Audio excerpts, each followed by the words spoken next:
Hi guys, welcome to this episode of Who Gave Jeff Allen a Podcast with me, Carollynn, Xavier, the recovering Californian. Yeah, I know, it's crazy. I'm still here. I say it every time. I've not been fired yet.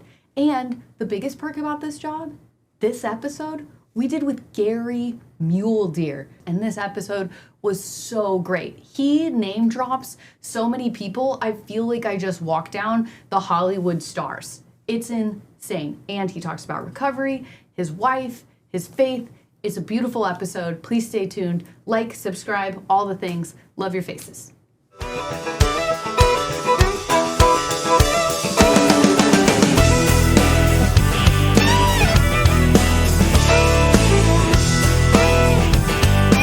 right, Mr. Mule Deerto. Yes. Yes, great to have you here. Good to be here. Yeah, I'm excited for this. And let's just get on with something that I know we were talking about off air about, but the Grand Ole Opry. Yeah.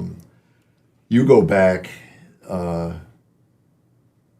since the probably 1960s and the 50s, you were doing country music. So the Opry was... First time I ran away from home was 1956. And I ran out of money at Yellowstone Park, the East Entrance. So I went to work as a busboy at the East Entrance to Yellowstone at Buffalo Bill's old hunting lodge called Pahaska Teepee. There was a bartender there that had a big orange Gretsch guitar, and he could play one song, Big River, Johnny Cash's Big River, and I could sing it. So I do that in the bar 2 or 3 times a night with him. And then our day off, we'd... Same song? Yeah, same song. 2 or only 3 one times we had. Yeah, Big River. It's the only thing we did. Set list was easy to put together. So easy. All in E. We'd on our day off, we'd go over to Jackson Hole in his Cadillac convertible, driving through at night, through Yellowstone. The 50s was amazing. Go to the Ward Hotel, the Silver Dollar Bar, and I would do Big River 2-3 times a night, get free food, free drinks. We'd drive back that next night, and that was it. I mean, that was, and then I didn't do anything as far as being on stage till about 1959.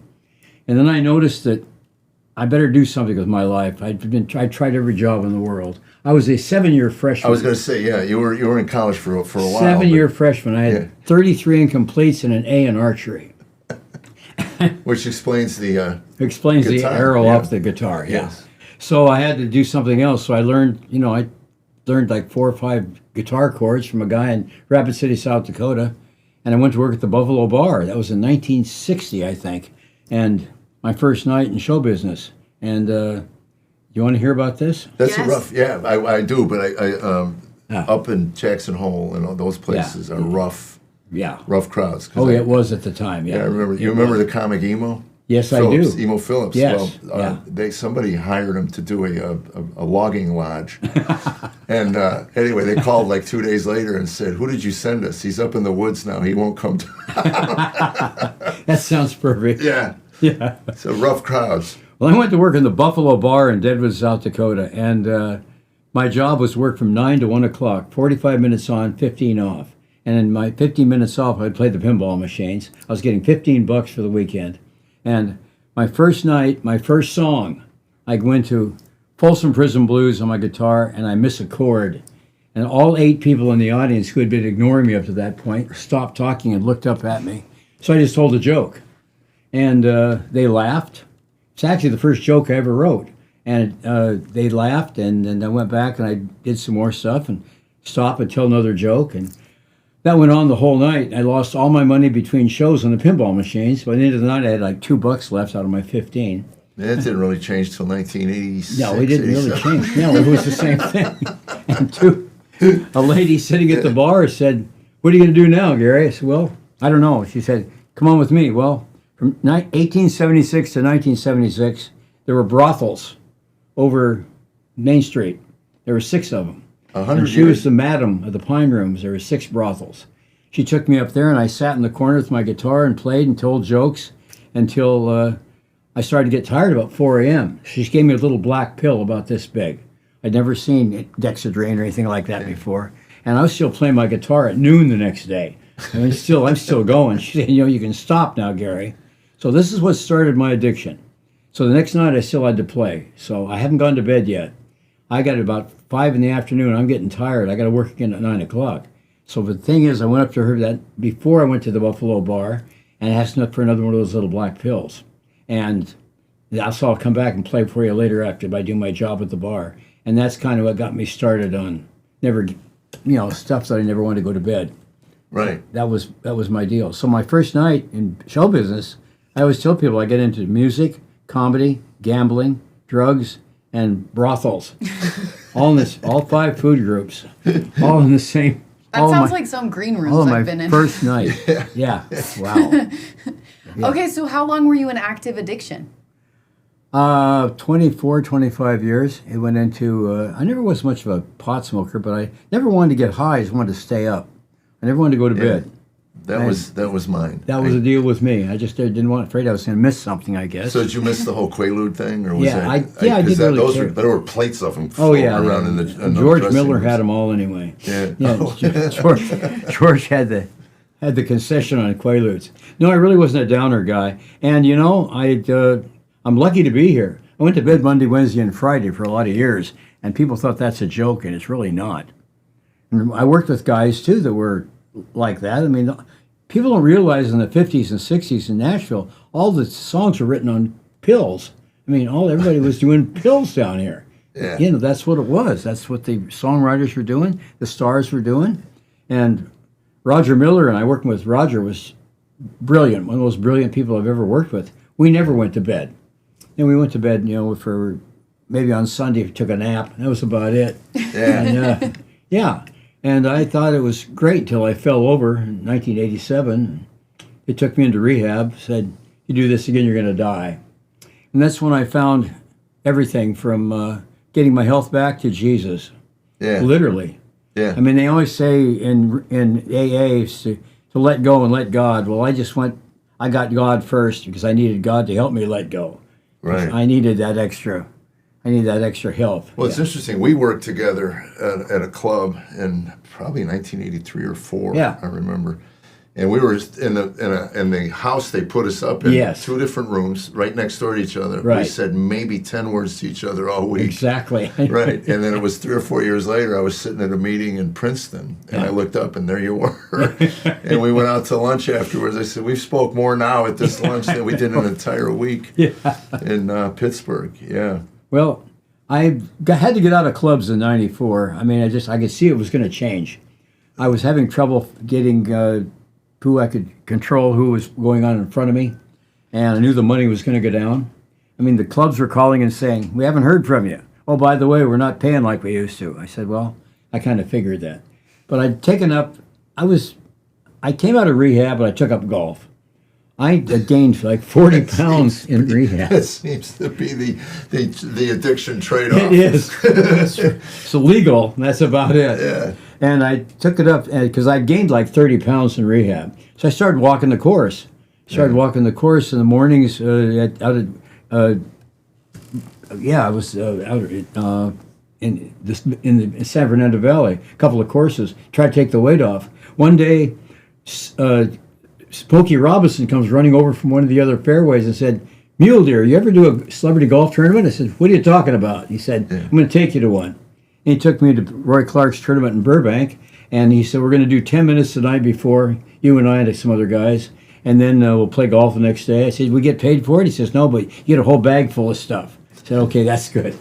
So that kind of got me into the golf tournaments and started doing some really big golf tournaments. Well, you do Pebble Beach. Pebble Beach, 9 years. Yeah. And even the LPGA, the Dinah Shore, I remember my first Dinah Shore. How did that go? Because that was such a draw for the LGBT. It was a big deal. Yeah. Big deal. To have a man. Yeah. Yeah. And my first practice round, Terry Wilcox, the guy that ran it, called me and said, Gary, you're going off at 10 o'clock for the practice round. You're going off with John Havlicek, Joe DiMaggio, and Johnny Unitas. Is that okay? Oh, wow. It's the worst drive I ever hit in my life. Went from here to the door. Yeah. So nervous. But I became good friends with DiMaggio after that. And see, I've been a Yankee fan now for 75 years. Really? Yeah, and to be playing with DiMaggio and Whitey Ford and Yogi Berra, all these guys, Moose Scourin, and to me, that was heaven. Yeah. And I became good friends with DiMaggio. One of my favorite things was sitting with DiMaggio one night, having dinner before that tournament. And he says to me, you know why I like you? I said, why? He said, you never asked about her. Right. And it's funny because my first thought was, did you ask That's what everybody about her? thinks. And that's what he said to me. You've never asked about her. I said, well, yeah, that was it. Yeah. But I've been blessed with all that. I mean, just like, I remember going to when Bing Crosby was always on the AT&T. His name was always up there. Right. When they took his name off, Catherine, his widow, took the tournament to Winston-Salem, North Carolina. Had a big 7-day, just strict celebrity golf tournament, but it was also PGA rules. So we played for money for our charities. And I actually quit smoking cigarettes in Winston-Salem, North Carolina. That was my first, and my partner and I won the tournament. We won $160,000, 80 apiece to give to our charities. That's beautiful. So I took my part and started building with my wife and I, we started building this battered women and children's shelter in Spearfish, South Dakota. And went back the next year, got runner-up, and we got another $90,000 to split. But it was an amazing tournament. But one of the greatest things that came out of it is we had a big clam bake on Friday night. Right. I was going to say, they used to call it the clam bake. Clam bake. And we had McLean Stevenson was always the host. So the night before, we had Glenn Campbell, we had Johnny Mathis, we had Vince Gill, myself, Bob Hope, Gerald Ford, whatever. The next day, I'm standing on the practice range hitting balls, and Johnny Mathis says to me, Gary, the lady's been with me 21 years, is retiring. Would you like the job? I said, yes, I would. He said, you'll go on in the middle, and turned back and started hitting balls again. And that was 30 years ago. Been with him ever since. You've been working with Johnny for 30 years, going on in the middle, not opening, which is wonderful. Right. He opened 30 to 35 minutes. I come out and do 25. He comes back and does an hour. And where else can you get Johnny Mathis to open and close the show for you for 30 years, right? Basically. Wow. Yeah. It's been a great job. Yeah. And he's retired now. 2 months ago, we had to let it go. I hit 89, but I'm still in denial over it. It's a wonderful job. Plus, it's a 30-piece orchestra. I get to close my part singing with the 30-piece orchestra, which was incredible. That's right, because you can sing. Yeah. Yeah. Sort of. No. So now, when you do the Opry, do you do more music or more comedy? I just do comedy. Just comedy. Except when Vince is there. When Vince is there, he has me come out and close the show with Folsom Prison Blues. He has me come out and do a Johnny Cash song in his segment. He always closes on Friday or Saturday night. I go back with him a long ways. So I'm blessed to be able to work with, I've always worked with great musicians. Yeah. I've always hung around with great musicians. You know, when we did the Comedy Store, all the guys would go take off and go to delis and go to other places afterwards to hang out. I would always go down to the Strip and hang out. That's where I got to meet Robbie Krieger from The Doors and all those different guys down at Sunset Strip. You met Robbie Krieger from The Doors? I just talked to Robbie about a week ago. You know, today, he was on the Today Show. Today, July 3rd, is the day Jim Morrison passed in 1971, I think. Uh-huh. So I'm a huge Doors fan. Okay, so did you do like the Troubadour? Yeah. And all of that? All that, yeah. When I was a kid, I grew up down there, and I was in that terrible punk scene, and I would take the Metrolink, sleep in Santa Monica and Venice, and then take the bus and my skateboard to sneak into any Troubadour show I could get into. Oh, yeah. Troubadour was an incredible place. I remember spending nights in the Troubadour. They would close the place off, and we'd stay in there and drink and do ridiculous stuff until noon the next day. You know, wow. Troubadour was amazing. I remember working there, opening for Gordon Lightfoot, opened for Barbie Benton, of all people. Oh, wow. Did Barbie Benton for a week. I did. I didn't know she sang. Did she sing? She did for a week. And then Hugh got her. She sang for a week. Yeah, that was about it. But the Troubadour was a pretty amazing place. Yeah, I had, oh, God. The memories. There's so many memories that I've forgotten so much. It's not the things that I forget that bother me anymore. It's the things that I remember that never actually happened. I've got to be careful of those. Yeah, well, that's what my wife is for. You know, there's a lot of it. You're lying, Jeff. Yeah. I go, okay, thank you. Thanks but luckily, you know, in the best part of my life, in 1980, I was hired to come back to South Dakota to work for this lady who was starting a festival in the park in Spearfish, South Dakota. It's become a big, huge thing now with artists coming from all over the country. And I was the entertainment. And afterwards, I walked up to get my check from her and her husband. And there's this beautiful woman standing there. I said, "Who are you?" And he pulls the check back and says, "She's my daughter."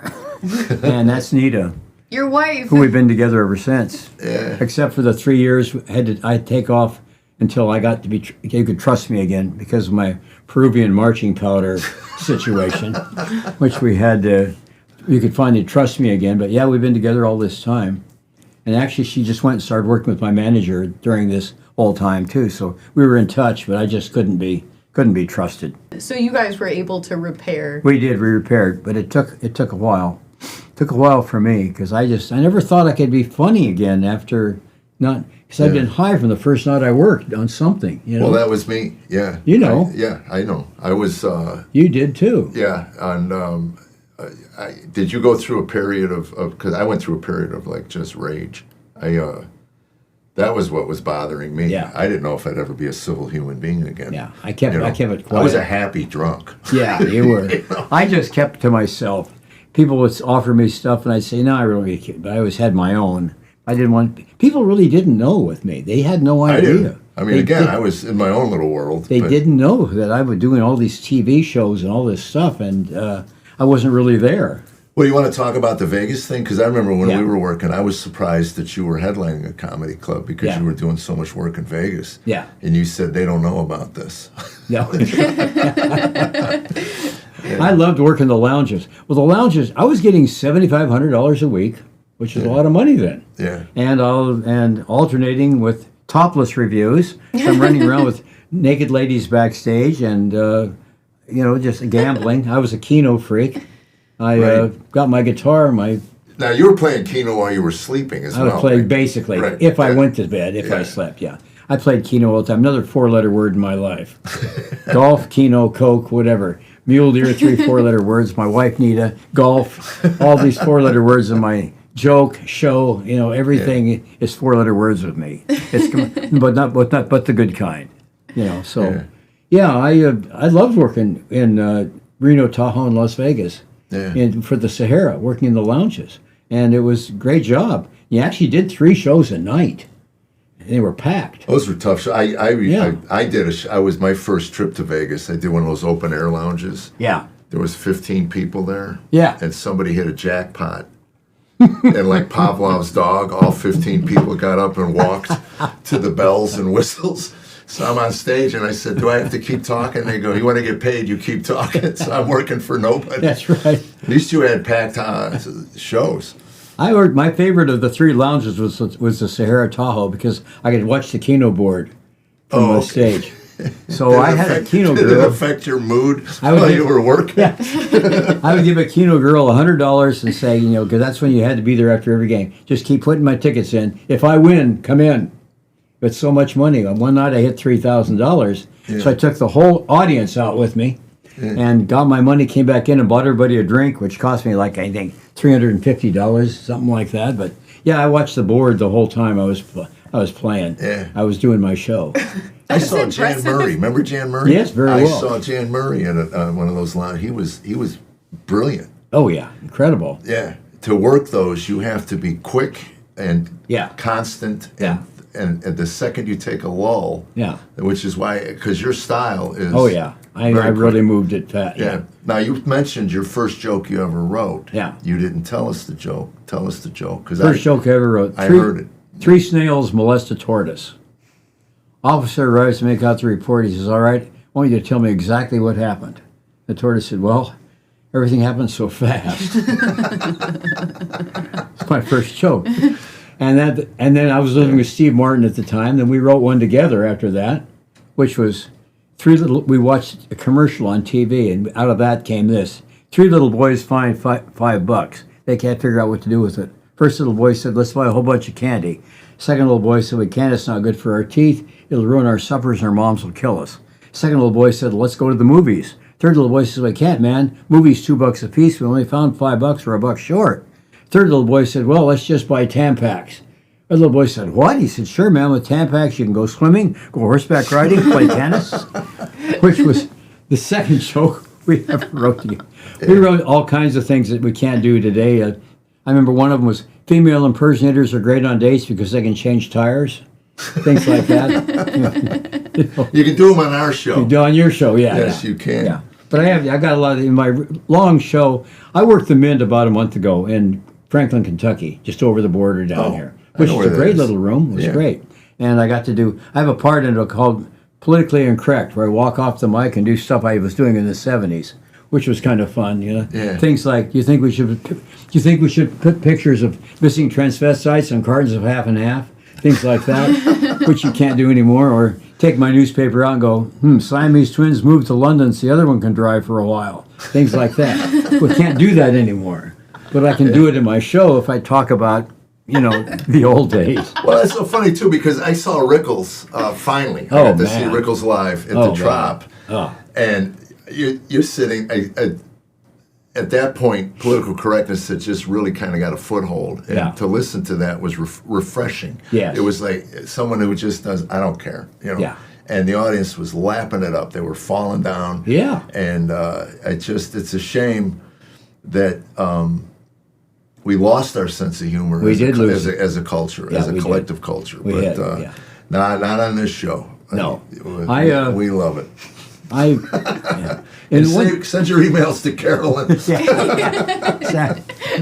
Well, I had to quit. Do you think we should put missing transvestites on cards of half and half? I did that on the Opry. We got 2 nasty letters from transvestites, so I had to quit doing that at the Opry. I just dropped it. I didn't need it, but I mean that's the kind of things that happen. One thing about working the lounge in the Sahara in Las Vegas is Johnny Carson always worked the main room. Now, I did the Tonight Show 11 times with guest hosts. I never did it with Johnny. Oh. They hated my props. They hated my guitar.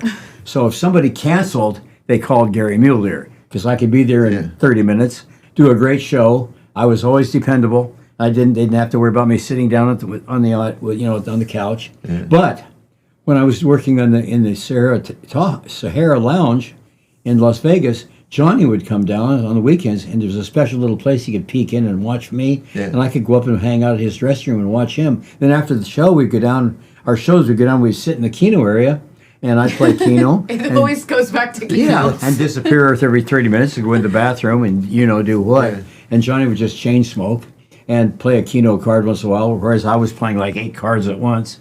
But I got to know him that well. But I actually, all the guys that got called over the couch, not many of them really got to know him. Right. Because they didn't, after the show was over, that was it. Except for Steve Martin, who played in a poker game with him on a regular basis. Oh, really? I didn't know Steve that. played poker with him for a lot of years after that. But I kind of got to know John that well. And the thing was great about with Johnny is I noticed people respected celebrity then. They'd go, "Hey, Johnny, I love your show. Love you," but stand at their distance. Nobody came up and says, "Can we have a selfie? Will you sign this, da-da-da?" And I noticed when we'd walk to our rooms, he was always walking to his room to finally go to bed at 3 a.m. I was walking to my room to see if I could find more money to play Keno. But we'd keep walking. People would talk, but he would say hi to everybody. We'd never stop walking. Just be nice to everybody if we got in the elevator. That's how he did it. Yeah. And I saw that about him. He was a real gentleman about that. But I kind of got to know him pretty well because of that. Pretty cool. You started at the Comedy Store when Sammy Shore owned it. I did with Moondog, Mule Deerto and Moondog. Yeah. My partner. Oh. So you were, I didn't even know that. You were part of a team. Oh, we were part of a Mule Deerto and Moondog medicine show. Then, one of my favorite years, 5 years of 70 to 75, we were on John Biner Comedy Hour. We were in the Burns and Schreiber Comedy Hour. We did David Frost, Madhouse 90. I did John Biner's thing when he was with A&E. You did with A&E, yeah. A&E, but his was a summer replacement show. Ours was too, for Carol Burnett at CBS. Right. And God, it was great. Mule Deerto and Moondog were way ahead. We were way ahead of our time. We did incredible sketches, music, the whole thing. We were on the road with everybody from the Guess Who to War to the Beach Boys to the Doobie Brothers. That's how we got that's how we learned to, if you work in front of those guys, you work anywhere. Well, that's it. I mean, but there were no comedy clubs. There were none. I started, the music comedy clubs exploded. I started in 78. There were a few. They were going, But by 1980, it was, the whole country had exploded. I was already working music clubs starting from like 1969, 68. I was in a music group called the Fish Folk. I started out in South Dakota, first by myself. Then I met a guy in college and he played guitar, and a girl was a drummer, and we were together for about 3 months doing country songs. We knew 4 songs. That was it. Then I also, and after that, I inherited a rock and roll band called the Continentals. So the lead guy left. I changed some of the guys. How do you inherit a rock and roll band? Yeah, it became the Vaqueros, and we were great. And I also had a movie theater at that time, which, by the way, I lost. My dad took it away from me because you've seen the movie The Birds. I have, Alfred Hitchcock. You never saw it in Spearfish, South Dakota, with Gary Mule Deerto and his sister throwing live pigeons from the balcony into the audience. Which Dad took the theater back right away after that. Yeah, no sense of humor. Oh, no.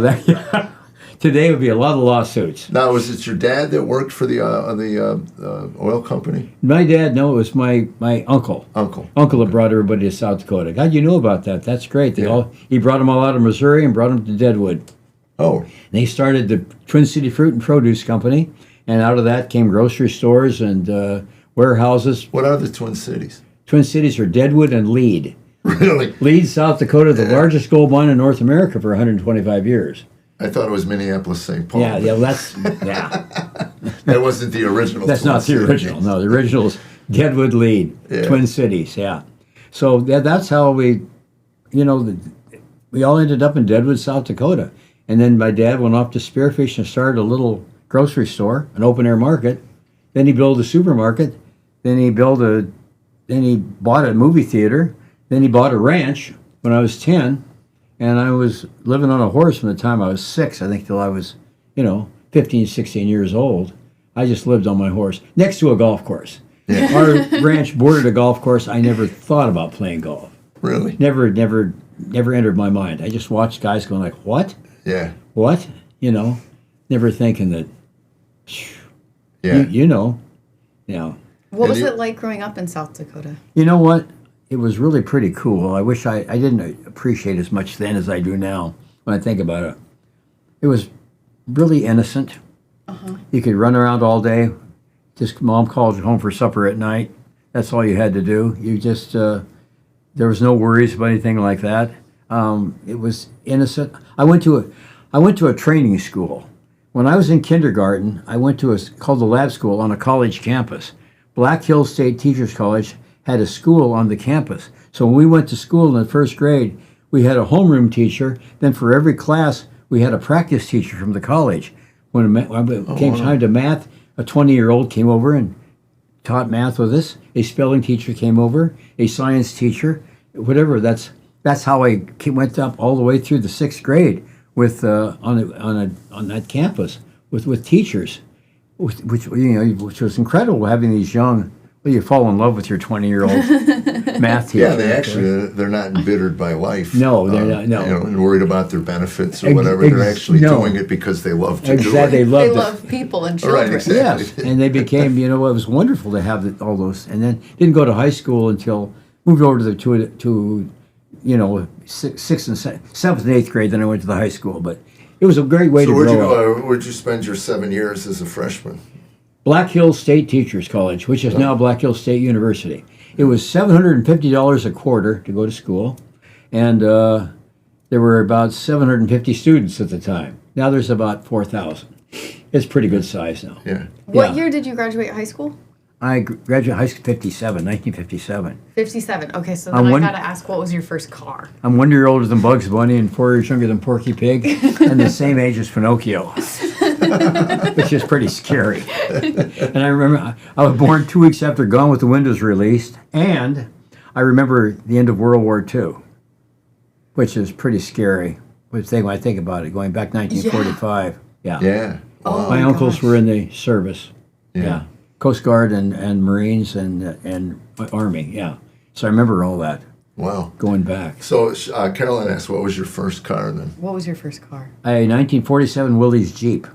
Oh, that's Army very Jeep. World War II. Army Jeep. You got to drive it back and forth. Was it green? It was like an Army Jeep? It was an Army Jeep. Dad had it painted black. Oh. He went down. It was on the Chevrolet lot. Somebody brought it in. Nobody wanted to buy it. My grandfather was a salesman down there. He had the Oldsmobile garage, but he said to my dad, his son-in-law, you got to go look at this Jeep.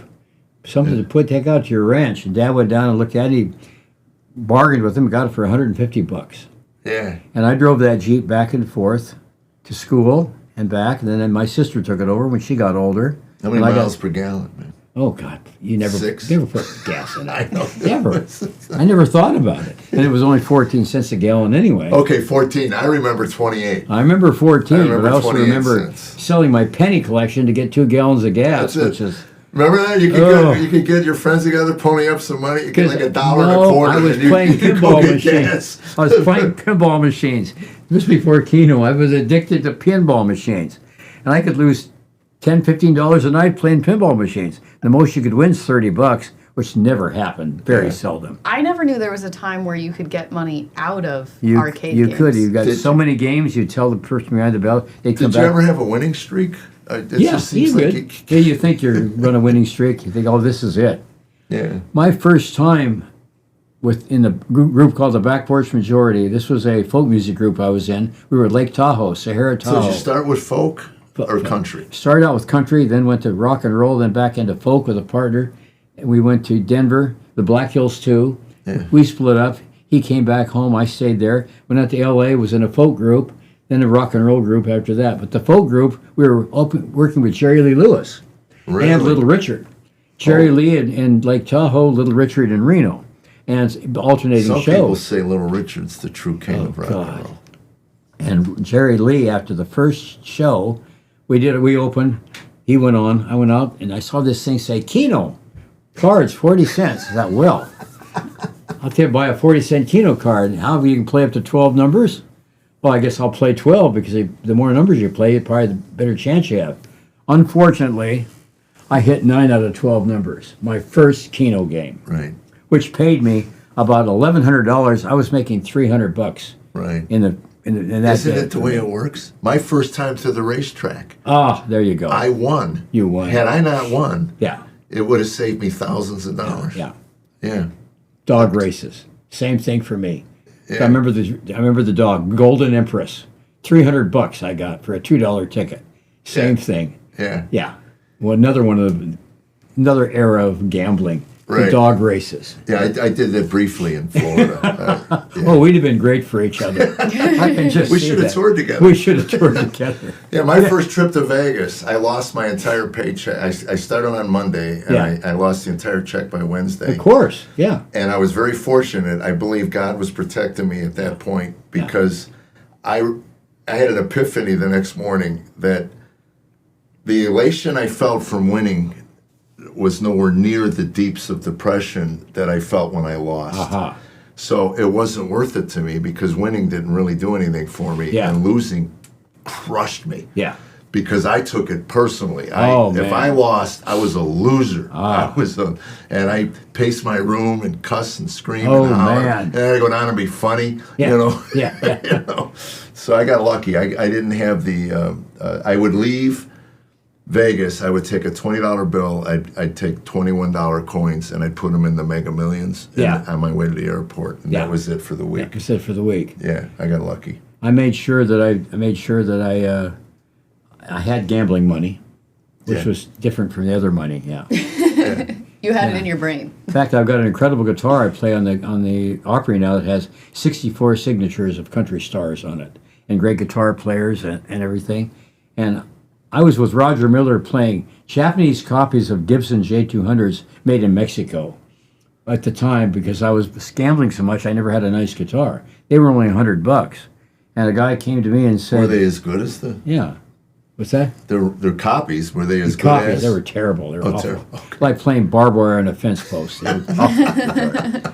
And and some guy came to me and said, "There's a guy played a Gibson with Engelbert last week at the Hilton. He played it for 10 days. He wants to sell it. You want to buy it?" I said, "I don't have any money." He said, "Well, try it out for a few days." So I tried it out, and he called me and he said, "I got to come get that guitar if you can't." And I said, "Well, Fats, I can't do it. I'm making $3,500. I've lost $5,000 this week. I guess you better come and get it. But I'm going to Disneyland at 7 a.m. because I'm opening for the Kingston Trio. This is something I was doing on the side. I would take off at 7 a.m. from Vegas, take a cab to the airport, fly to Anaheim, be picked up by a Disneyland representative, open for the Kingston Trio at 2 o'clock on the Coca-Cola stage, get back in a car, back to Anaheim, back to Vegas, cab back to the Silverbird an hour and a half before I went on in front of Roger Miller, Wow. just to try to stay even. Right. So I'm And having. this is when you were sober? Yeah, no, this is. Oh, no. This is I was higher. like, how did he do that? Yeah. Sober. No, I'm just scrambling. I'm playing this beautiful guitar, and I gotta give it back. So I don't have any money, nothing, even to get to the airport that morning. And so I'm walking down gonna go up to my room, see if there's anything in my old clothes or in my dop kit, anything, some change, just to get. It only took $2 to get to the airport, and I see the elevator doors opening and closing like this. I get down to the elevators, and sitting in the corner is one of Roger Miller's guitar players, Thumbs Carlisle. He'd been drinking so much he couldn't reach his room. He kept reaching up and hitting he was the open and close button. He couldn't even get to one. So he was sitting there. So I stood him up and said, "What floor are you on?" He said, "I'm on 6 or whatever." I said, "You got any money?" He points in his shirt pocket. He had a bunch of crumpled bills. I took them and hit his room number and walked out, went back downstairs. I had $7. So I thought, good, I can go to the airport. So I went up to get my guitar and my piece of crap guitar and bring it down for the guy at 7. And on my way down, I throw in a Keno ticket for $3. It's a 6-way 6, 50 cents away for $3. It gives me $4. I can go to the airport for $2. I can tip the guy $2. When I get there to Disneyland, Bob Shane of the Kingston Trio is the biggest degenerate as me. He'll loan me $10 to get back. So I go up and get the 2 guitars. I'm walking back down. I see my friend Fats Johnson come in to get the guitar. I look up at the Keno board. I've hit 6 out of 6 for $1,000. Oh my gosh. I walk up. I get my $1,000. I tip the Keno shift $50. I peel off $300 to him. I take my lousy Gibson J200 made in Mexico up to my room, take my brand new Gibson, and I go to Disneyland. And that's how I got that guitar. And that's the one I play now in the Opry. It's no wonder the first step in the program is insanity. Insanity. That's exactly what it is. And you thought that was a normal way to live. That's what I thought was a normal way to live. And my poor... Multiply that by, 20 years? Yes. Yeah. And Nita went through it with me when I first met Nita. She could handle it for about first 6 years, and that was it for her. She couldn't do it anymore. God bless her, she stayed with my manager, and until I could be trusted again in 1991, we could get back together again. But she's my rock. She always has been, and thank God she gave up her own career. She was a very successful model and spokesperson in New York. Yeah. Was getting a divorce and came into South Dakota to be with her mom and dad for the summer, and that's how I met her, being hired by them to come and do this show. Wow. So that's how we got together. That's how it happened. So, oh God, there's so much stuff, man. And you know, it's just still be here is just amazing. Do you guys have children? We each have one from a different person. My son is 62. Her son is 51. That's so funny. I mean, I was at my son's 40. I just turned 40. I go, and our baby's 38. And I go, our baby is 38 years old. We have a great grandson that's 1. Oh. River just turned 1. We have a great grandson now. Yeah. Wow. Oh, our granddaughter's middle name is River. They live in Missoula. Do they really? Montana. Best fly fishing. I'm a fly fisherman. Oh, really? I know Missoula, yeah. That's another one of my addictions I took up. Fish, another 4-letter word of mine. Cast, fish. Yeah, reel. Yeah, that's another one of my 4-letter words. You ever think about doing your entire show with 4-letter words? Yeah, I do. I talk about all the 4-letter words in my show that aren't. You know, I talk about all my comedies from the waist up. To me, that makes sense.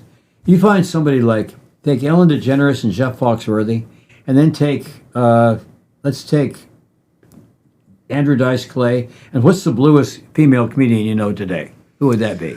Oh, probably Nikki Glaser. Okay, somebody like that. Yeah. When they are doing their best with their audience at the same level of decibels, it's a different sound. The clean comedy sound is a totally different sound than the blue sound. The blue sound tapers off quicker. It's darker. It's more reaction and whatever. I've noticed this. I don't watch blue stuff, but I just know enough about it to know that they always said laughter is the best medicine. I think they always meant belly laughs, and that's what I try to do. That's my job. Yeah. That's what families. People come up to me and they say we never laughed with our kids before. The kids come up and say I've never seen mom laugh like that, and so I know I've done my job. You know, that's it. Yeah, my goal was always, I always You know used that. to tell my manager, I Yeah. said, I want 3 generations at the show. Yeah. I want the grandparents, the parents, and the kids. That's You know, right. And if they can sit together, because all we did as a family Yeah. was the ice capades, because everybody hated it equally. You know, we'd be sitting at the Chicago Stadium freezing great. to death. Why are we here? We hate this. Why do we Shut up, care? your mom wants to see Dorothy Hamill. You know, That's I so don't care about Dorothy Oh, Hamill. that's so good. I was in the dressing room at the Ice House years ago. Oh. And there's a pretty girl sitting there. Yeah. And there was a piano player on stage playing. And anyway, I said to her after about 5 minutes, I go, I'm not coming on to you, but you look familiar. She said, I'm Dorothy Hamill. I go, that's how good my brain is. Oh, my At that God. time, she's one of the most photographed, I don't know popular. who Dorothy God, Hamill yeah. Oh, is. it's a gold medal winning skater. Oh, yes. The Little biggest. page haircut. She was America's sweetheart. America's Sweetheart. That's what my father would say. Shut up, it's America's sweetheart. She I go, was. I don't care. Yeah. Me and Jeff hanging out all the time. He's like, I don't know how to use this. And I'm like, I don't know who that person is. Yeah. You guys were talking a lot about Keno, and I gotta tell you, it hurts me a little because I was a fat kid in school because Uh-huh. of Keno, and the only addiction I've really struggled with is sugar. Yeah. And it's because the only place that had Keno where I grew up in Saugus was the Dunkin' Donuts. So my dad would sit there all day and keep feeding me donuts. So I was the fat kid being teased at school. Now I gotta have sugar every time I'm a little emotionally God. stressed because he was playing the Keno cards. Playing Keno cards. Yeah. And that's Feeding you like the donuts. worst game in the world. Every It is. time It's you the guys worst said- odds there are. It is. Oh, yeah. I mean, of all the games you could pick. All the games you could pick. I like it because I could walk around, I could move around, keep myself awake basically, Yeah. and I could play the slot machines at the same time, which was Wow. really yummy. Doing it, if I could play a Keno machine and play Keno, and I had a runner to run Yeah. all the time. Also, if I went to the restaurant once in a while to eat. Remember to eat? She'd come in and do my Yeah. cards. It Yeah, was interesting. When I worked at Trop, I worked with somebody that roped off a poker machine. Mm-hmm. And she would go down and play it. They'd tap her on the shoulder, say, you're up in 5 minutes. That's She'd right. go up, play it. She'd come back and sit down. At the same time, nobody was allowed to touch that machine all week. I Did had you do people things hold- like that? Hey, yeah, I had people. I knew them well enough. They would shut my machine off till I got to your plan.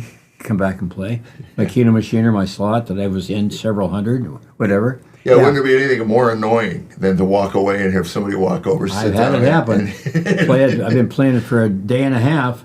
You walk Yeah. away and you hear jingle, and you turn around and somebody's walked Yeah, up. you want to go, hey, I $10 should and won get at least 40%. 4,000. There it is. That's what happens. I know. Always happened. Yeah. Could I ask you a question about old time Nashville? Yeah. So I grew up in Los Angeles, knew nothing about country music until I moved here during COVID. Yeah. And then I start falling in love with first folk music, and Yeah. then I start falling in love with old country. Right. And I feel like my generation especially, romanticizes Broadway and Yeah. what it was in its heyday compared to what it is now.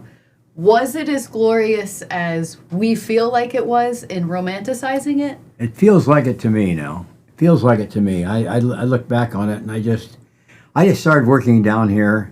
Well, I was always working with country acts.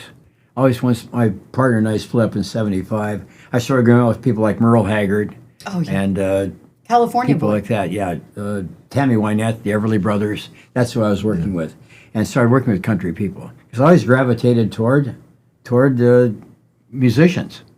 That was and it was a whole different era. Did you do the Opry in the 70s? I did one time. Roy Acuff saw me on TNN. I did the Nashville Network for 10 years. With Ralph. But that was later. That was the 80s, right? Yeah, Ralph Emery. With the Ralph Emery. I did like 60 shows with Ralph. And Roy Acuff saw me, brought me over to the Opry. I did the Opry. But I always watched the guys and played with a lot of them going way back. I wanted to work with Waylon. I wanted to work with people that were crazy like Wild. me. Yeah. I'm the only person that ever worked with Frank Sinatra and Willie Nelson in the same night. Oh, wow. I'm the only one. Tell us about that. I was up at 3 a.m. at my desk in my house in North Hollywood that hadn't been repossessed yet, and I get a call from Steve Wynn, who from the Golden Nugget in downtown Las Vegas, who was opening the Crystal Ballroom, and he was going to have Frank Sinatra and Willie Nelson, and Frank was going to do 45 minutes, going to close the What curtain. year was this? 1980. Okay, so Dreesen hadn't started. Right? Not yet. He hadn't been Okay. with him yet. No. Close the curtain. I was going to go out in front of the curtain and while they struck the orchestra and set up Willie's band, I would do 15, 20, 25, 30 minutes, and they would open up, then Willie'd do 2 hours. That's how it went. We did that the whole week. That's how we did it. And you know something? Frank's They people... turned the house? It didn't turn the house. Really? Just kept it like that. Because that was the show. So Frank's audience and Willie's audience. Frank's audience and Willie's audience. And they've, you know, Frank's audience kind of like Willie, but Willie's audience didn't really like Frank. That was kind of the way it was. And Frank would leave right away. Frank stayed the first night to watch me. I came off, and Jilly comes over to me, his guy, and says, "The man wants to talk to you." I walk over to Frank. He puts his arm on my shoulder and says, "You're a very unusual young man." That's the only thing Frank Sinatra ever said to me. And then Jilly's going like, At least "That's you it, kid." lived to tell the story. Yeah, that's it, kid. Come on, that's all. But then Frank left after 3 days. Frank couldn't take it anymore. He left. Right. And so for the next 3 days, it was just me and Willie. But they kept putting stuff in Frank's dressing room. The Chinese food and the bags and the bowls of Chesterfields and Tootsie Rolls and all the stuff that was in Frank's and the Jack Daniels. Yeah. So I would go up every night after my show, go in and take all this stuff and take it to my room. By the time the gig was over, I had like 4 suitcases full of stuff. I would invite everybody up after the show for a short time to eat all the Chinese food. I would go out early because I wanted to go gamble. I'd say, "Here you go. Anything you want to eat? I'll be right back." I never came back. Yeah. And I would just take off and go play Keno, take off. But that was a pretty amazing thing. You used to get a bowl of Lucky Strikes. He had a glass bowl of Lucky Strikes and a bowl of Tootsie Rolls. That was in his rider, Frank Sinatra. And Willie, it didn't make any difference. I didn't even know what Willie had. I saw Willie smoke a joint in front of the head of NBC one night after his show. Can't think of who the guy was that was the head of NBC at that time, but he was there with his wife and his daughter. His daughter's eyes are like this big, and Willie's standing there smoking a joint, talking to the head of NBC. I do remember that vividly. Yeah. Yeah. Oh, yeah. Have you ever wandered in? This happened to me. My first opening gig was for Conway Twitty. Oh. And I'm sitting in a room eating fruit out of the fruit basket, and somebody comes in and says, "What are you doing here?" I go, "Well, I'm Jeff Allen. I'm opening for Conway." "Yeah, but what are you doing here? This is Conway's dressing room." I didn't know. Oh, yeah. Then they took me to a broom closet. They said, here's your room. Oh, that's perfect. Yeah, and I learned real quick that Yeah. there's from the headliner down to, That's one good thing about being with Johnny Mathis all these years. Johnny always had the sandwiches and the fruit and everything. I'd go right to his room. "Hey, John, can I have whatever you want? Gary? Take whatever you want." Yeah. Oh, that's great. Yeah. That's so Oh, sweet. man. So where can people find your documentary? It's on Amazon, it's streaming on Amazon, Paramount, other places. Show Business Is My Life, but I Can't Prove It, which has got everybody from, Steve Martin, David Letterman, Jay Leno, Conan O'Brien, Alice Cooper, Vince Gill, Amy Grant, a whole bunch of people on it. Did you play a lot of golf with Alice? I played a lot of golf with I Alice. did his He charity. plays every day. I did his charity. Yeah. And Yes. to think, I told him, I said, "My mother told me to stay away from you." He said a lot of mothers. He's such a Christian. I know he is. And people don't know that. He's Vince for them when he's off stage. He's somebody else, But up there, he's Alice up there. That's it. He became really good friends with Groucho Marx. Really? Him and Groucho became like this. And, Wow. and George Burns. They used to all come and see his show because he was like vaudeville. His show's like vaudeville. And he was with Groucho in his last days. I mean, all Groucho wanted to have was Alice around him. Yeah. Wow. Yes, that's really something, man. I didn't know that. And Alice still goes. Alice still doing like 70 cities a year. Plays golf every morning. He's in Japan. He's in Germany. He's in China. He just keeps going. Yeah. He's amazing. Well, I did too when I was my 70s. I can't do that now. Yeah. Can't do it. How often do you go out? I'm going out not that much now. The Johnny's not working anymore. I'm probably going to do one or two, maybe a small casino or a corporate thing a month, maybe. Maybe spend a week at the Opry. I come down here for my treatments at Vanderbilt. By the way, I'm stage 4, lucky to be here, but I'm going through some really good stuff. Wright Pinson, who's the head of Vanderbilt Hospital, has put me at the top of the list for all the things. So I'm very fortunate that I take the chemo pills every day, so I still have my hair, things like that. I'm winded a lot, but stuff like this energizes me. And you have hair, man. And I have hair. And I haven't dyed it yet. Honest to God, I haven't dyed my hair yet. I color my sideburns a little bit. That's it. So I don't know why that is at this age. I have no idea. It was the Keno. I think it's Keno. Yeah. It's got to be Keno. There's got to be a lot of Keno roots in there. There's something to... And having a lovely, lovely, beautiful wife. Oh, I mean, it's so fortunate to have her in my life. I mean, it's just, that makes all the difference in the world. Well, I'm glad you said that, because we did a podcast earlier with a friend of ours, and he never mentioned his wife once. He called me up. He asked us if we edited her out. Yeah. And I said, no, you went 2 hours, and you didn't mention your wife once. I did that with Bobby Bones. Oh, really? Yes. And Nita said, did they edit me out? Yeah. And I said, nope. I just was carried away with myself. Yeah. I carried away with just Gary. It was just all Gary. Well, if she knows you, that's probably not Yeah, a shock. no. Tammy would not be surprised. No, yeah, exactly. Yeah. We know better. Yeah. No, I'm just so fortunate. And I've got an incredible assistant here.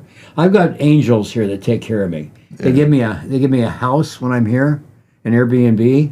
They give me a driver and an assistant, Lori, who's downstairs, who takes care of me, and Nita, who happens to be here. Nita doesn't come often with me. She's here this week.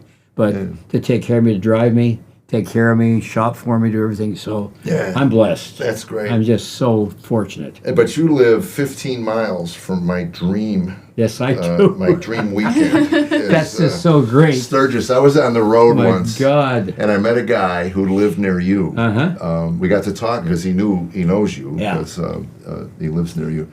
And we got to talking a little bit, and I said, so you live near Sturgis? I said, it's always my dream. And he goes, well, it's been my dream to go to Bonnaroo. And I said, why don't we trade houses? You can go to Bonnaroo, I can go to Sturgis. Yeah. You have a bike? Not at all. Okay. I would come in with a moped. Just come in with a moped, yeah. Me too. I'd be one of those guys that would trailer a bike in. Yeah. And then the last mile come roaring in on my Harley. Carollynn. I ride. You rides. do? Oh, good Yeah, for you. and I grew up in that world, and I'm going to tell you, Sturgis is not that great. No, but it's No, it's people not. watching. It's not that great. No, it's not. It was great people watching before the internet, but now everything you see at That's Sturgis, you can just see on Instagram. That's right. That's Oh. when it changed. That's Yeah. exactly when it changed. Oh, wow. Yeah. Yeah, because now it brings in 500,000 people. 500,000 bikes during that 10 days. Yeah. Usually try not to be there during that time. Yeah. I would Try not to be down here or be somewhere else. It's just too much. It's actually overpowering. It's just a It's lot. overwhelming, and it's very loud. Oh, yeah, it's very loud. And I feel like as comedians, like we're just more sensitive to Yeah. noises. Like we take things in Yeah. a lot more, and it's a lot of people, and your brain is. We used to do Laughlin a lot when I Thanks was a for kid. ruining my dream. Laughlin. I'm sorry. Laughlin, yes. I remember the Laughlin one, too. Yeah, Laughlin. I remember working Reno. Laughlin, too, yeah. Yeah. Did you do Laughlin during Bike Week? I did not during Bike Week. I used to work Laughlin a lot. That was one of my favorite places to play Keno was Laughlin. My dad too. That's why we were there. I loved Laughlin. Yeah. I loved every place. It doesn't make any difference. Yeah. I still like to play, I still play 4-card Keno machines, but I don't stay up all night and play. And, that's what I do.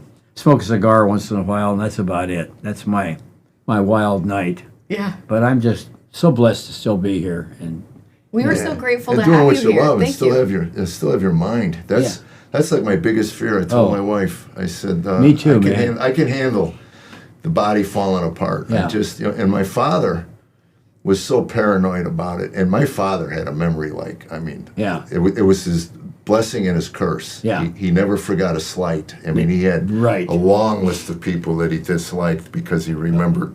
And my he- mom like that, yeah. Yeah, that was Yeah. my dad. I mean, Yeah. when I did my mother's funeral, I remember looking at my father dead in the eye, and I said, one beautiful thing about my mom was she never kept a scorecard.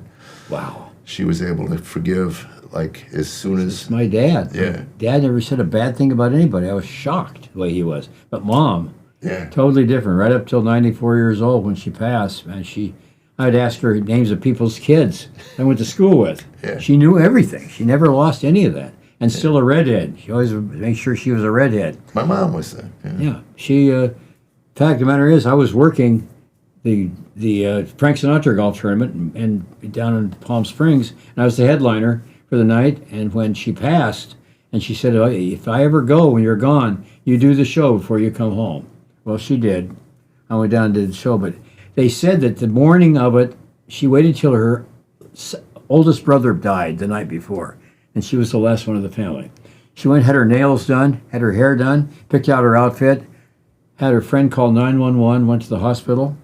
2 hours later into a coma, and that was it. Never woke up. Wow. Went the way she wanted to look and the way she knew she was going to go. And that's how she did it.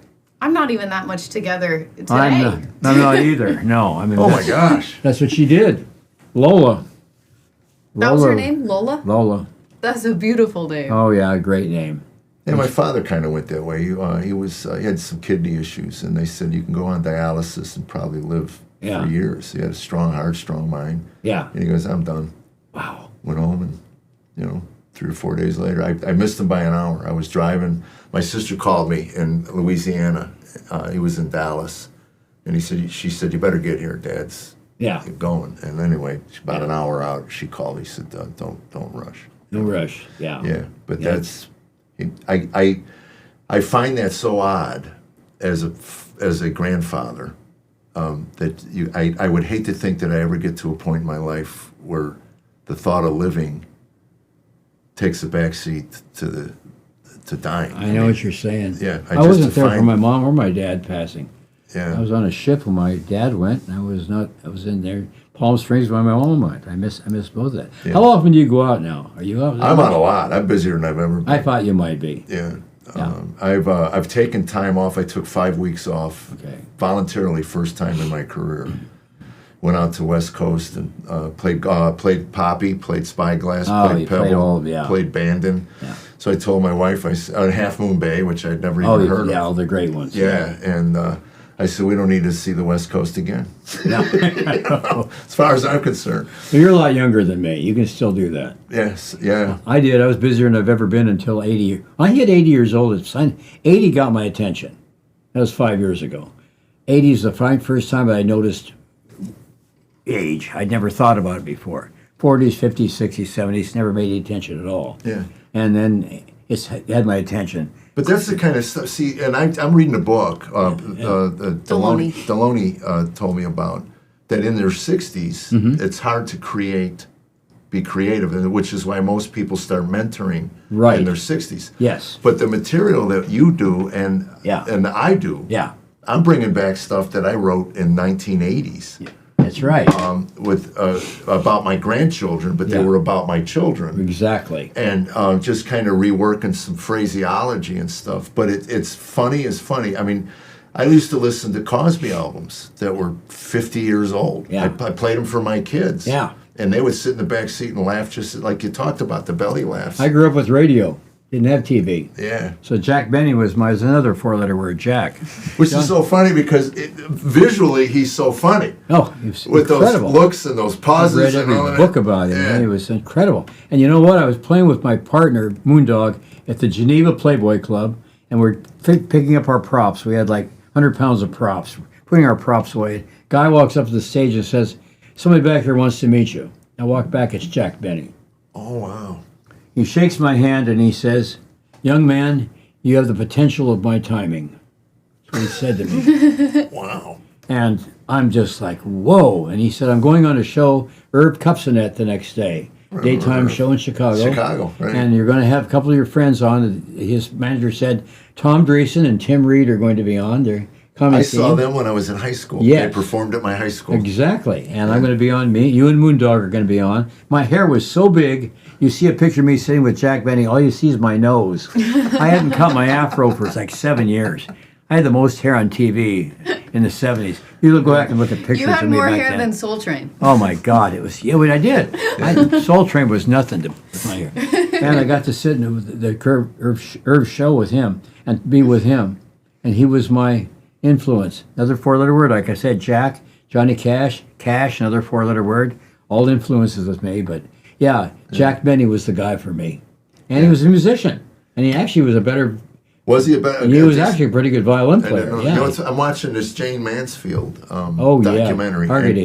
Yeah. She was a damn good violinist. She was really good. Yeah. Yeah. Yeah, and it was interesting watching. Did you watch the I documentary? just read about it. I didn't watch it. No. Yeah. It's not on Antiques Roadshow. I have no idea what's going on. Well, we were talking off air about antiques. You guys, Tammy, my wife was into that for a couple of years. Oh God, I still am into it. I love it, and it doesn't make you upset. It doesn't No, make it doesn't. you. It just makes you like happy, and you learn a little Yeah. bit of something, and there's connection with people watching it.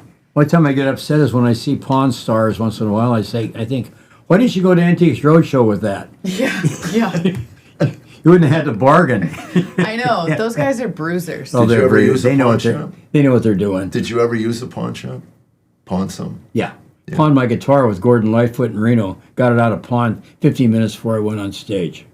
Wow. Lucky I hit enough on the Keno ticket 15 minutes before I went on stage. I had to hawk some jewelry to get out Across of the Vegas. street. It was across the street in Reno from Harris. And I got over there, got my guitar, and got back and just changed into a different coat and went out in front of Gordon. And Gordon, afterwards, he said, "You looked really weird before you went on tonight. What happened?" I said, "Well, I'll tell you after." I was with Gordon when he quit drinking. Gordon quit drinking in Atlantic City at Harris. And God, what a talent he was. Oh, my God. Greatest songwriter, singer. I've blessed working with some of the greatest people ever. Songwriters, singers. But Gordon Lightfoot had to be But one he of the quit best. on tour. He quit. Yeah, he just quit That's drinking. hard. Quit drinking, yeah. And played until he fell over, literally, Now you flatlined twice, right? 2 times. Yeah. Second time I finally got it. Yeah. It took twice. Yeah, I remember we were talking, and you, Yeah. most people, Yeah. would think, when I drove the wrong way on the interstate in Boston, Yeah. you think, God. and then a week later I got handcuffed and thrown in a cruiser in front of a Jesus. club and got let go. You'd think that would be enough, but so the second flatline, God said, "You got it now." You got yeah, that's what it was to me. You got it now, Gary? Yeah. Yeah. Do you remember the Pittsburgh Comedy Club? I do. That's where we worked together. You know that I bought Coke in the basement of that place from cops Oh, I didn't know that. in uniform. Oh, I didn't know that. They took it out of the evidence room and sold it to me. Oh my Those gosh. cops actually owned the place. There was an ex-cop Really? that ran the place. I didn't know it. Tickles. Yeah, I think so. I didn't know that. It was Anyway, funny well, because he was Bruno, at least- when I worked there the first time, It was, I don't know what the name of the club was. It was Brick. I remember that. Was yeah, we were doing radio that morning. Yeah. And knock on my hotel room door. Bruno walks in, lays out a line from one end of the table to the other end. He goes, "Welcome to Pittsburgh," and I go, That's what we do. That's and right. That was it. That's Yeah, right. That was it. For me, the 80s sound so crazy. You're I like, saw Robin Williams do that in front of me with the San Francisco 49ers when they won the Super Bowl the first year. Second year, they were last place because they discovered cocaine. The quarterback comes in, lays out a whole gram. And for me and Robin says, "I'll just do this one." We were going to just have a little bit of it. Robin went out and just died. I never saw this happen. I remember he walked off and looked at me like, "I'm sorry, Mule Deer," because I'd gone after him. He just literally had to walk. He lost it completely up there. But that was, I never did it to that extent. I couldn't do that much. They always tried to pay you in part cash and I part remember coke. that. I remember that. Yeah, I used never to took tell that. him AT&T doesn't take it as a form of currency. No, I needed my Keno money. I wasn't going to take it in coke. No, I could take that somewhere else. Well, that's why I started doing it. Was it kept me awake. Yeah, that's me And I too. was yeah. able to drink more. Yeah. So when I gave up the booze, the coke wasn't that difficult. Yeah, Because it wasn't my drug of choice. It was almost like at 1 a.m. yeah. I'm nodding and everybody else is awake. Yeah. And I would buy some God. and use it. And again, you go back to that insanity, the first step. That's right. My favorite story that I heard in the rooms was a guy who used to have his wife. He was always getting drunk drivings. So he figured out a plan. His wife would handcuff him to the radiator. She'd leave him a half-gallon of vodka. She'd go out with her friends. So he'd sit there and he'd drink and he'd pee in a little bucket. And he goes, and he said, "I did that for 6 months before it hit me. This is nuts." It's just not normal. Yeah, exactly. Oh God. Yeah. I used to do things I thought were normal. Right. You just think they're whole part of the whole thing. I used to make sure that my bed, my house, I slept on a sleeping bag on top of my bed, so my bed was always made. It always looked nice. I ate over the sink, so I never had dirty dishes. I made sure I had a sign by my phone that said, "Talk slow, you're high," stuff like that. Christian, make a note. This is a part where people need to take these to heart. These are life tips. Yes, life tips. Life tips. And I made sure all that stuff. My car was always spotless. Everything that I did, I never drank with it because I saw what happened when people. Kip Addotta, I'd see people like this who would drink and do drugs at the same time, and bad combo. And I didn't do that. I did everything a Coke guy. I just did opposite. When I was out on the road and guys would do it after the shows, I'd say no thanks. And I'd have my own, of course. Right. I want to do it by myself. I don't want to do it with anybody else. But yeah, Yeah, we they did all say this isolation stuff. is one of the... the isolation became and- huge. And I could sit in a crowded disco and be isolated. Oh, I became a great... one of my best friends was me. Yeah. Yeah, I had a great time with me after the shows. I'm sorry, I gotta interrupt. You knew Kip? Yeah, very Do you well. remember his 2 Cape bit? Shut the limo down. Shut the limo down. Yes. We Park it. We had a guest on earlier, and he told us the story off air because you couldn't repeat it. It's too dirty. No, it's too dirty. Oh, yeah. I saw Kip in Chicago, and I realized I just witnessed probably one of the greatest stand-up comics I'd ever seen. Yeah. His show, when he was doing that, I hope I'm not out of line. Remember the hook? Yeah. I hope I'm not out of line. Yeah. And I realized I had a lot of work to do. A lot of work to do. Oh, yeah. Yeah. I remember working at the Sahara Lounge, and he was opening for Ben Vereen over at Harrah's. And I'm walking over between my shows to see Kip, and they're taking his name off the marquee. There's somebody up there in the ladder taking his name off. And I thought, what? And I go backstage, and he's gathering up all of his stuff, and he's got a big pee spot. That's what I heard. On his pants. Yeah. You know what? He didn't really pee his pants. In the opening act dressing room, if you turned the faucets on real quick, it swirled and got you wet. And he was so high he didn't notice that, but it wasn't really pee. Oh, it was wow. really just swirling from that, because I remember getting wet from that thing if you weren't careful. And that's what did it. He went out on stage, did his show, and he had a white suit, a light suit with this big spot. And they were taking his name off and fired him. 6 months ago, I stood on stage, and I had about 10 minutes left, and I knew I had to go to the bathroom. Oh, man. And you know, at our age, there's no holding it. That's right. And anyway, I decided to finish the 10 minutes, and it released all on these. I had dark blue pants on, and it was there. And I just stopped the show and told the whole audience, "I'm sorry, I just leaked myself." And my audience is my age. They go, "It's okay, man. It's okay. I know. We're okay with it." And again, I'm not ashamed of it. No. And now I've had been drunk. Yeah. And unable to control myself. But at my age, I should know better. I should, I've been in groups where anybody here not wearing a pad? Anybody? No? No. You men are so lucky. I've had a couple kids. I walk up and down the stairs too hard. Right. Oh, You're yeah. like, it's 60. I'm like, oh, what's that like? Yeah. I just move real quick. I've got to get up. Yeah. I turn over, I got to get up. That's what it is. But it's this thing I've got too. But I'm here. Well, that's it. And In your we're so mind, grateful that's you're the here. key, man. You are sharp. Got to have my mind. But you say you're not playing much golf. I was going to invite you out. I don't think I got the strength. I'm going to go out and try it next week because I got to do this. Last year, my team was Bill Murray, Andy Garcia, me, and Clint. Wow. And because Clint always has us do it. Yeah. Clint can't do it this year. Bill's coming back. Andy's coming back. We had Toby Keith. Toby passed, so we lost Toby. I don't know who else is going to be in the group. I don't know if I can do it. I don't know if I got the strength to do it, man. I got to really reserve my strength right now because I have no muscle mass. I'm getting shots in my stomach too, Lupron. They've taken all my testosterone out. And I know this for a fact because after my second shot of Lupron, I'm on a Delta flight. Mm-hmm. And I find myself tearing up at the end of Toy Story 3.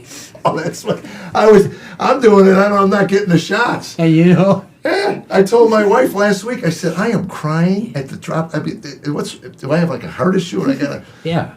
I don't know. Yeah, And I thought Toy Story 3 though. I can see that. This stuff really works. I wept it.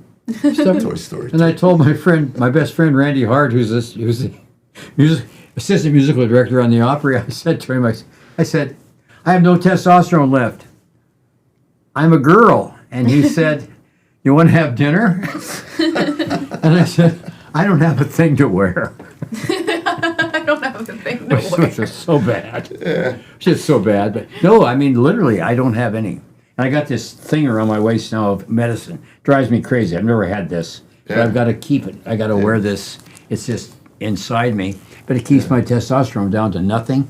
And my PSA at 0.03 now. Oh, wow. Which was 33 3 years ago. Oh, wow. So, you know, for those of you out there interested in PSA, that's what it is, yeah. Well, and also get it checked. Get it checked. Oh, check. Yeah, no matter what. Right. Big deal. We know. Yeah. Health is everything, right? Well, that's it, man. And you know, I always tell the audience, because I see young kids up front, Yeah. and I always tell them, you know, by the time I'm done, you'll think you had Thanksgiving dinner with your grandparents, because all I talk about are health issues, and Exactly. things that are falling apart. But That's what when it you're is. young, you don't think about it. No, you don't. You know, I never thought and about we it. used to hear that all the time. Well, at least you got your health. I know. Yeah, who cares? You No. know? And but yeah, it is everything. Well, interesting. You and I have my grandmother in the front row every night. That keeps me controlled on stage. I never have any blue thoughts up there anyway. You know, guys still, I'm amazed how many comedians tell me that I was an influence on them. They are nothing like me. I did comedy clubs for almost 30 years, headlined. I never did stand-up and nobody noticed. I'm not a stand-up comedian. Right. I'm a funny musician, whatever, props, whatever guy, but I always, it's just, to me, it's just weird that with, how can I say this? I'm trying to think how to say this. They come up to me and they say, you have any tips for me? I just always say, don't say anything unless it's funny. That's kind of the way the way I feel. Right. I'll think of something and I can't wait to do it on stage because I know it's going to work. Yeah. That's what I never was a guy that went on the stage at the Comedy Store to try out stuff. When guys are on the stage at the Comedy Store, I would drop in and do sets. But I just came from working with Merle Haggard for six nights up at Sahara Tahoe, or I'd been out with the Everly Brothers, whatever. I wasn't toning material, but if I come up with something new, I couldn't wait to try it. Right. I knew if it's going to work or not. I didn't want to. People say, "Do you ever bomb?" I say, "Well, I don't know." People say you don't bomb, but you know what? I don't know how to do anything else, and I don't want to do anything else. Right.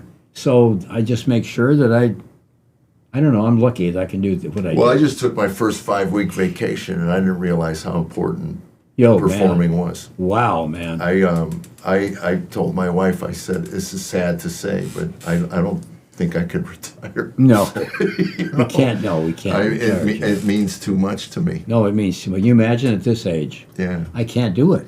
But physically, I'm fighting it a lot. Yeah. But I can't. I can do less. I have to keep doing something. Yeah. Now, how many times are you there at the Opry in a year? I'm at the Opry 4 to 5 times a month. That's what I'm doing. Okay, Doing so about 40 shows a year, yeah, about 50 four shows. or 5 shows depending. Oh, Yeah. wow. Which I'm going to keep doing. I can work there as That's such a great place. much as man. I want to. I love it. The audiences are so good. Audiences are the best. Yeah. They're just like I tell people, people still know how to be an audience. That's what I love.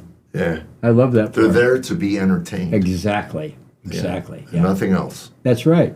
And a lot of them, they've saved up for a year to get there. Yeah. You know, and I just did it recently, and it had been a couple years since I'd been there, and I told my wife, I said, "Boy, you forget how much joy."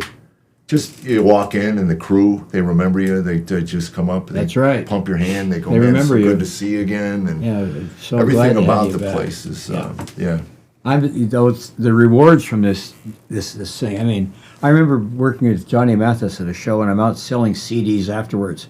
A guy walks up to me, and he puts something in my hand and closes my hand over it and says, I laughed tonight for the first time since my wife died 2 years ago. Yeah. I want you to have this. And he walked off. And I opened my hand up. It's this Marine Corps ring. Wow.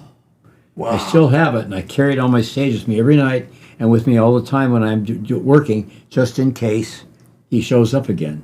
But that's what he did. I get that all the time. I'm sure you have too. Yeah. I haven't laughed since my mom passed. Especially coming out of COVID. Yeah, that's right. Coming out of COVID, I mean, husbands That's right. with tears in their eyes, Oh. their wife is in the bathroom just going, thank Yeah. you. It's the first time I've heard my wife laugh in 2 years. That's right. That's the whole thing. And I can't imagine. That's one of the things I fell in love with Tammy about was her laugh. So to not hear that for 2 years. Yeah. I mean, we didn't hear it for about 8 years because I was... Oh, exactly. Well, all these years into marriage, now he's just in love with her heckles. My favorite things on the ship one time after the ship, I'm up in the library getting a book out of the library on the ship. I'd done a show, and it was dress up night. 3 little 10-year-old kids in their bow ties, and they're waiting to talk to me. And I look over, he says, "Mr. Mule Deerto?" I said, "Yeah." They say, "We just want to tell you that you're the best, funniest person we've ever seen in our whole lives." I said, "How old are you?" He says, "Well, I'm 10, he's 9, and he's 8, but he laughed too." And my granddaughter says to me, first time she saw me, she goes, "Papa, you're not funny." Oh, God, that's so Yeah. great. Yeah. Oh, and yeah. then she was at the Opry. Oh, So she came off afterwards. She goes, "Papa, you made me laugh." there we go. I know, That's I it. told you I'd win you That's over. what's wonderful about Yeah, it. I told you I'd win you over. Oh, You know? yeah. Yeah. That's so good. Yeah. Well, Greatest this thing. has been so amazing. And for me, to sit with someone that was inducted into the Country Music Hall of Fame, Rock and Roll Hall of Fame, Opry, and this is a once-in-a-lifetime thing. And I'm just so grateful that you came out to sit with us. And I'm even in the South Dakota Hall of Fame. Wow. That, I didn't know, that's the biggest of them all. Spearfish. I mean, I didn't know I was Spearfish. the royalty. South Yeah. Dakota. Spearfish. I Yeah. used to do a joke about, well, it was North Dakota, actually. We can give it to Canada. They like cold. Yeah. I always say Spearfish, South Dakota. It's things you'll never hear in the Black Hills of Western South Dakota. Honey, quick, Streisand's on PBS. One more thing you will never ever hear in the Black Hills of Western South Dakota. Checkmate. And the honest to God final thing you will never ever hear in the Black Hills of Western South Dakota. You know, you really should cleanse your palate with some of this crystallized ginger before you try the bouillabaisse. Oh my God. This has been such a I don't think you'll pleasure. hear that in Nashville either. Oh, you know, I can't do it. Doesn't work here either. Yeah.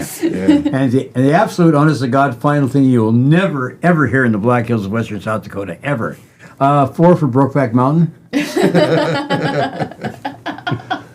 4 for Brokeback. That's it. That's it. I enjoyed the heck out of This this. has been Well, so thank you, much. Gary, Terrific, man. man. I can't tell you what it means to me to have you here, Oh. man. And again, you get your golf game going. I'm We'll hoping. play, you know, if you I'm can. hoping to, and, yeah. And our prayers will be with you. I hit from the red tees, by the way. Yeah, that's fine, man. And if they have green ones ahead of those, I hit from those, okay? Yeah. Well, yeah. Some are gray, some are green, some Gray, are red. green, whatever they are. Yeah. I'm all for it.